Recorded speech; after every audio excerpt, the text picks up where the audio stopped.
வணக்கம் ஃப்ரெண்ட்ஸ், நாங்கள் நகுல் யூடியூப் சேனல்லேருந்து ஃபஸ்ட்டு வீடியோ அப்லோட் பண்ணுறோம்.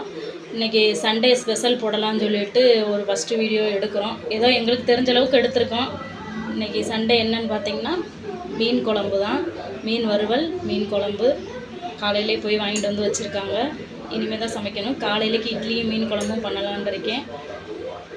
இட்லி ஊற்றி வச்சுருக்கேன் ஃப்ரெண்ட்ஸ். இட்லி வெந்துட்டுருக்கு. இங்கே வந்து மீன் குழம்புக்கு தேவையான பொருள் எல்லாம் எடுத்து வச்சுருக்கேன். 1/4 கிலோ சின்ன வெங்காயம் போல் உரித்து வச்சுருக்கேன். 10 பல் பூண்டு, ஒரு 3 தக்காளி, ஒரு பச்சை மிளகா, தேவையான அளவு புளி எல்லாம் எடுத்து வச்சுருக்கேன். இப்போ எல்லாத்தையும் போட்டு மீன் குழம்பு வச்சுட்டு இட்லியை வச்சு சாப்பிட போகிறோம் ஃப்ரெண்ட்ஸ். செக்கில் ஆட்டின நல்லெண்ணெய் ஊற்றிக்கிட்டேன் ஃப்ரெண்ட்ஸ். இப்போ வெந்தயம் போட்டுக்கலாம்.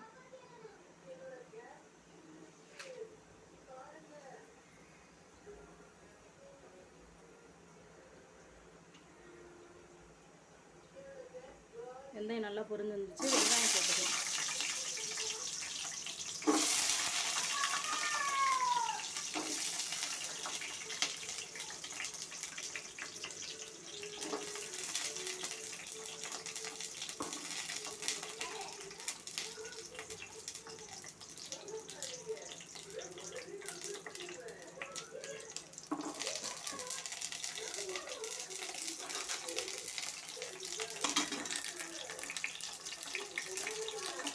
வெங்காயத்தை நல்லா சேர்த்து வதக்கி விடுது.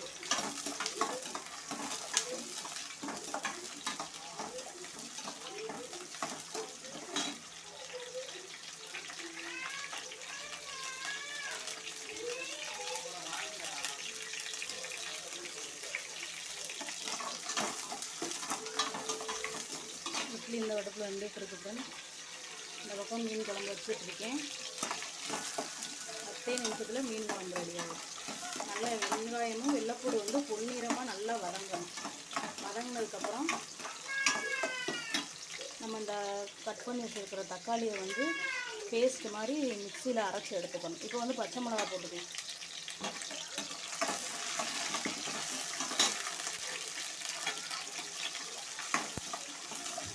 இப்போ வாங்க ஃப்ரெண்ட்ஸ், இந்த தக்காளியை வந்து நம்ம அரைச்சி எடுத்துகிட்டு வந்துடலாம். தக்காளியை பேஸ்ட் மாதிரி அரைச்சி எடுத்துகிட்டு வந்துட்டோம். ஏன் நான் தக்காளியை அரைச்சிக்கிறேன்னா, தக்காளியை நம்ம அப்படியே போட்டோம்னா குழம்பு வந்து கொஞ்சம் கட்டியாக கிடைக்கிற மாதிரி எனக்கு தெரியும். அது ஒரு மாதிரியாக எடுத்து போட்டுட்ருக்கோம். இப்படி அரைச்சிட்டோம்னா குழந்தைகளுக்கு வந்து ஊட்டுறதுக்கு, சாப்பாடு கொடுக்குறதுக்கு, அவங்கள எடுத்து வெளியில் போடாமல் தக்காளியோட சத்து வந்து நமக்கு ஈஸியாக கிடச்சிடும். அதனால தான் நான் தக்காளியை என்றைக்குமே பேஸ்ட் மாதிரி அரைச்சி தான் எல்லா குழம்புலையுமே ஆட் பண்ணுவேன் ஃப்ரெண்ட்ஸ். இப்போ வந்து தக்காளி வந்து நல்லா வெந்து எண்ணெய் பிரிஞ்சு வர்றதுக்கு மூடி போட்டு மூடி வச்சுக்கலாம் ஃப்ரெண்ட்ஸ். இப்போ கொஞ்சம் நேரம் கழித்து தக்காளி வதங்கினதுக்கப்புறம் உடை காட்டுறேன். இப்போ வந்து தக்காளி வந்து எப்படி எண்ணெய் பிரிஞ்சு நல்லா வெந்துருச்சு ஃப்ரெண்ட்ஸ். இப்போ நம்ம இதை ஒரு கிண்டி விட்டுட்டு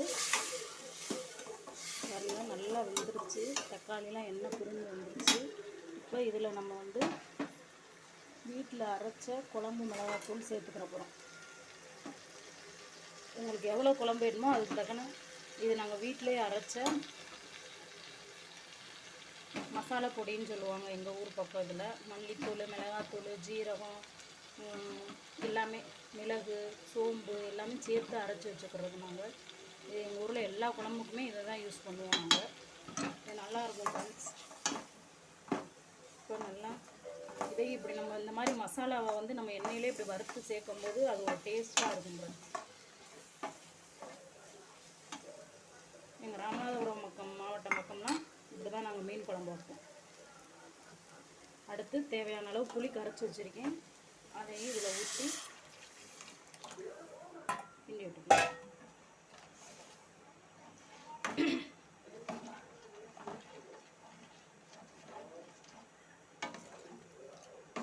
நான் இதில் தேவையான அளவு உப்பு போட்டு மூடி வச்சு நல்லா 2 கொதி கொதிக்கவும் மீனை தூக்கி போட்டு ஒரு கொதிக்க விட்டு இறக்கணும்னா மீன் குழம்பு ரெடி ஆயிரும்.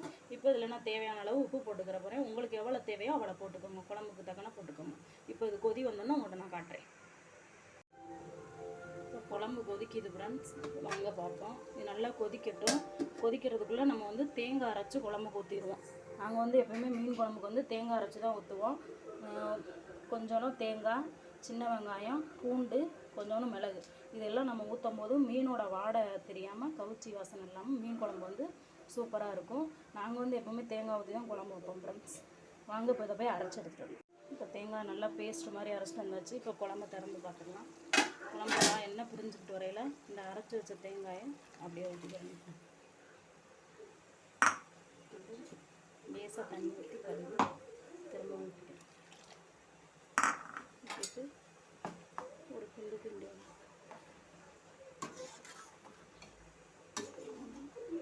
தக்காளி அரைச்சி சேர்க்கும் போது நமக்கு குழம்பு கொஞ்சம் திக்காக கிடைக்கும். நீங்கள் வதக்கி சேர்க்குறதோட இந்த மாதிரி அரைச்சி சேர்த்து பாருங்கள், குழம்பு திக்காக இருக்கும். குழந்தைய வெளியே எடுத்து போடாமல் அப்படியே சேர்ந்தே சாப்பிட்ருவாங்க. இப்போ இது ஒரு கொதி வந்து எண்ணெய் பிரிஞ்சாலும் மீன் சேர்த்துக்கலாம். வாங்க ஃப்ரெண்ட்ஸ், குழம்பு கொதிச்சிட்ருக்கு. எந்த அளவு கொதிச்சிட்ருக்குன்னு பார்ப்போம். நல்லா எண்ணெய் பிரிஞ்சு வந்துச்சு. இப்போ இந்த ஸ்டேஜில் வந்து நம்ம மீனை வந்து உள்ளே ஆட் பண்ணிக்கிறோம்.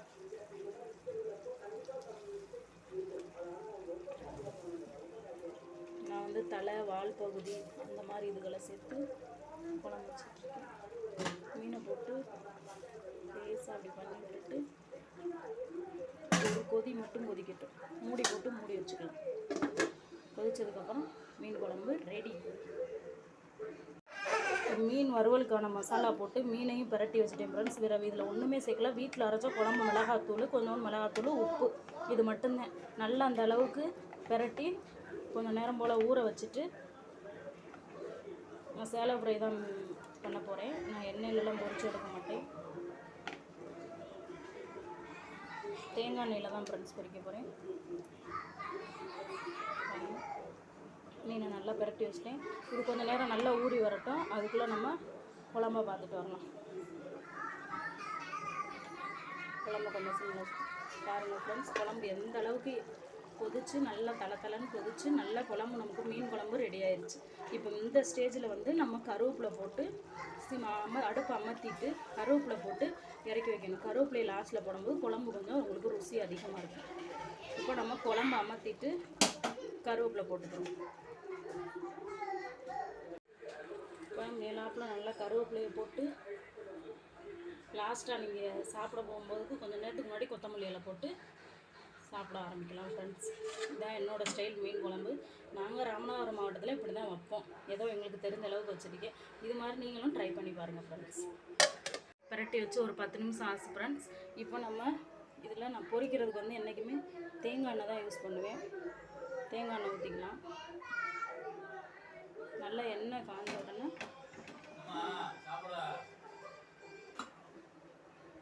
மீனில் நல்லா தேங்காய் எண்ணெய் ஊற்றி மீனை தூக்கி தோசைக்கல்லில் வச்சாச்சு. சேலை ஃப்ரை தான் பண்ணுறேன் ஃப்ரெண்ட்ஸ். எண்ணெயில் போட மாட்டேன்.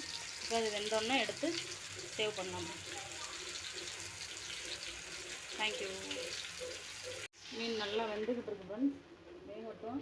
நம்ம சிம்மிலேயே வச்சு வேக விடும்போது நல்லா மொறுமொறுன்னு வரும். நல்லா வேகட்டும் ஃப்ரெண்ட்ஸ். இப்போ கொத்தமல்லி எல்லாம் நல்லா தூவி விட்டுக்கலாம் ஃப்ரெண்ட்ஸ். இட்லி வெந்துருச்சு ஃப்ரெண்ட்ஸ். இட்லி எடுத்து வச்சுருக்கேன். இப்போ வந்து பாப்பாவுக்கு வந்து சாப்பாடு கொடுத்துடலாம் ஃப்ரெண்ட்ஸ். பாருங்கள் மீன் குழம்பு எப்படி வந்திருக்குன்னு பாருங்கள் ஃப்ரெண்ட்ஸ். மீனெல்லாம் நல்லா அருமையாக வந்திருக்கு ஃப்ரெண்ட்ஸ். ஒரே ஒரு கொதியிலேயே நல்லா மீன் வந்துருச்சு பாருங்கள். மூணு மீன் குழம்பு ஃப்ரெண்ட்ஸ். எவ்வளோ திக்காக இருக்குன்னு பாருங்கள். தக்காளி அந்த மாதிரி எதுவுமே தெரியாது. குழந்தைகளுக்கு சாப்பிடும்போது ஈஸியாக இருக்கும் ஃப்ரெண்ட்ஸ். அரைச்சி பேசணும். வாங்க சாப்பிடலாம். மீன் பொரிஞ்சிட்டு இருக்கு ஃப்ரெண்ட்ஸ். இதில் பாப்பாவுக்கு மீன் எடுத்து வச்சுக்கலாம். அவ்வளோதான் ஃப்ரெண்ட்ஸ். இந்த வீடியோ உங்களுக்கு பிடிச்சிருந்துச்சுன்னா சப்ஸ்கிரைப் பண்ணுங்கள், லைக் பண்ணுங்கள், மறக்காமல் ஷேர் பண்ணுங்கள். ஏதோ எங்களுக்கு தெரிஞ்ச அளவுக்கு நாங்கள் எடுத்திருக்கோம். இனிமேல் வர்றதில் நாங்கள் திருத்திக்கிறோம் ஃப்ரெண்ட்ஸ். இது ஃபஸ்ட்டு வீடியோ அப்படி தான் இருக்கும். கொஞ்சம் அட்ஜஸ்ட் பண்ணிக்கோங்க ஃப்ரெண்ட்ஸ்.